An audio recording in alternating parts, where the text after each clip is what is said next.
Hello all. This video is for all those creative brains who enjoy creating things on their own and who would like to add an electric cycle into their world. Cycles are fun, but converting it into electric that takes away your efforts when required is an added blessing, and this video focuses on this conversion. By the end of this video, you would know what all parts are required to convert your existing normal cycle into an electric one, and how to identify the right kit for your requirement. With an easy rule of thumb, you can also decide the range that you would get from your battery on a single charge. I have divided this video in two parts. In the first part, we'll understand what the essential components are and see how to select the right motor and the battery that gives you the desired range. In the second part, we'll see the kit that I have gone for and we'll see the parts that came in the standard kit. So let's get started. For this conversion, you would need an electric motor, battery and charger, controller, throttle, and brakes with sensors as a must. Then the other parts like light, horn, pedal assist, brake light, all these are secondary that will help improve the cycle experience. Alright, let's focus on the most essential component, one that will turn your wheel. Yes, the motor. But what kind of motor? What kind of power and voltage system is required?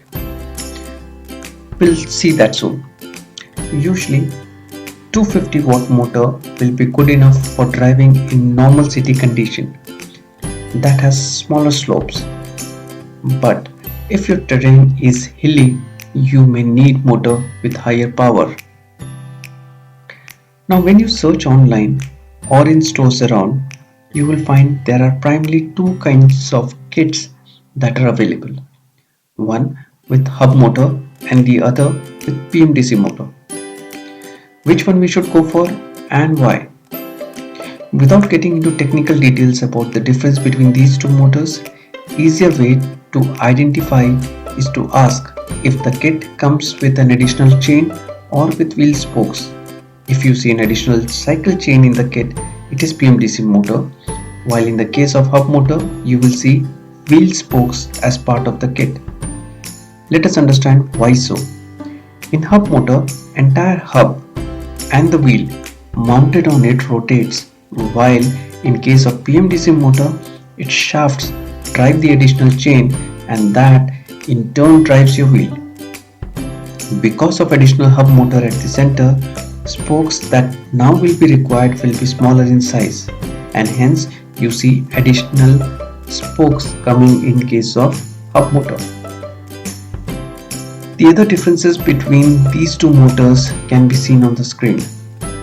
My recommendation is to go for hub motors as they are powerful, doesn't require maintenance for a long time and are easy to use once installed. Now that we have identified the motor type, let us see the right size. If your cycle is with gears, you will need motor with shaft size of 135 to 142 mm, else you will need shaft size of 110 mm. Not to worry, this is clearly mentioned in the motor kit and hence can be easily identified. Next critical part of this conversion is battery. This is the component that gives power to all electric components in the cycle. Once you have decided the motor, you would need the exact voltage battery pack for it to work. For example, if you selected 36 volt motor, you would need battery pack whose nominal voltage is 36 volt. The other parameter for the battery consideration then is the capacity of the battery in Ah or ampere hours. Once voltage is fixed, the range will be determined by the capacity of the battery. Higher the edge, higher the charge the battery can retain and higher will be the kilometer range. So 10 ampere hour battery will give you higher range than 7.5 ampere hour battery of same voltage. To find a rough range, you can multiply voltage and ampere hours mentioned on the battery pack by roughly 0.12 to arrive at range in kilometers. For example, if you have 36 volt and 7.5 battery, you can expect roughly 30 to 32 km in full throttle mode. With pedal assist, it can be longer. Of course, higher the age, higher will be the cost of the battery pack. Now, which battery chemistry you should go for? As we need lighter and safer batteries on a cycle, we would go for lithium iron phosphate pack, as this chemistry is not just safer but also it has higher cycle life. That means you get more life for cells compared to the other chemistries. Similarly, once battery pack is selected, you will need the charger that works on similar voltage. 36 volt battery would require charger with 36 volt system.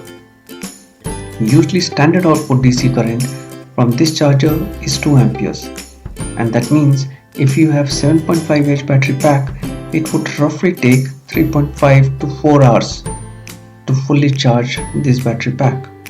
If you have 10 battery pack, it would take 5 to 6 hours to fully charge, and so on and so forth. Do note that it's not a simple division to arrive at charging time, as when battery starts reaching towards its full charge, charging rate starts becoming slower and more time is required to charge the battery to its 100% capacity. Another thing to consider while selecting a battery pack is the outer casing.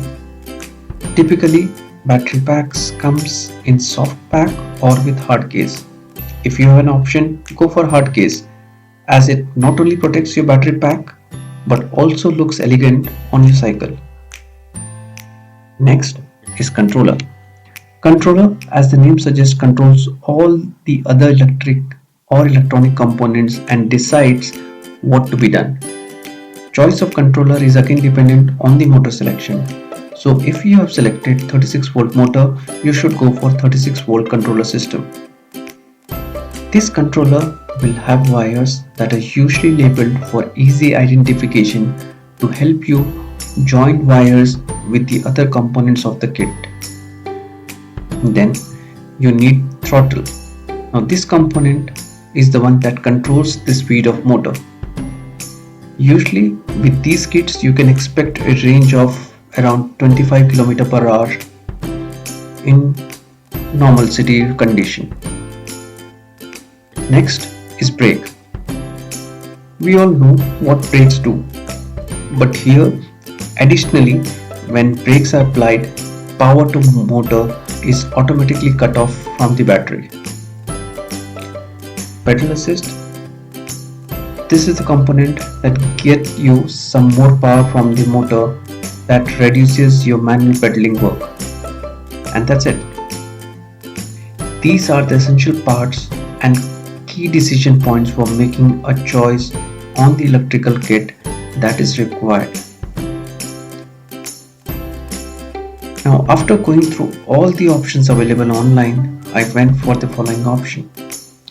Since I wanted a range of around 30 km in city driving condition, I decided to go for 36 volt hub motor and 36 volt and 7.5 battery pack. I narrowed down on a kit by the brand called Kike.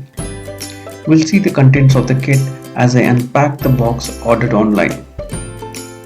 You can find this either on Amazon or on the website link given below.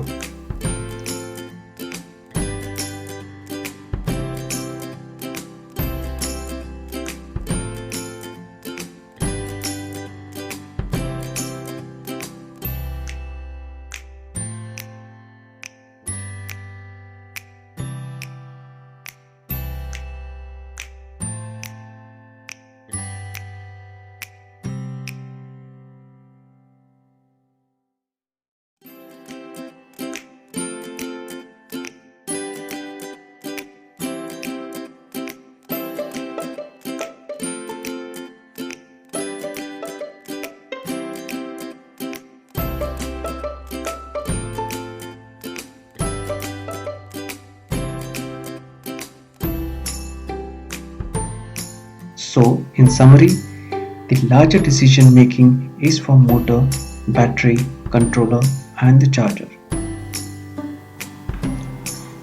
If you have any question, do put in the comment section below. And if you like the video, a thumbs up on the video will surely help. Happy cycling!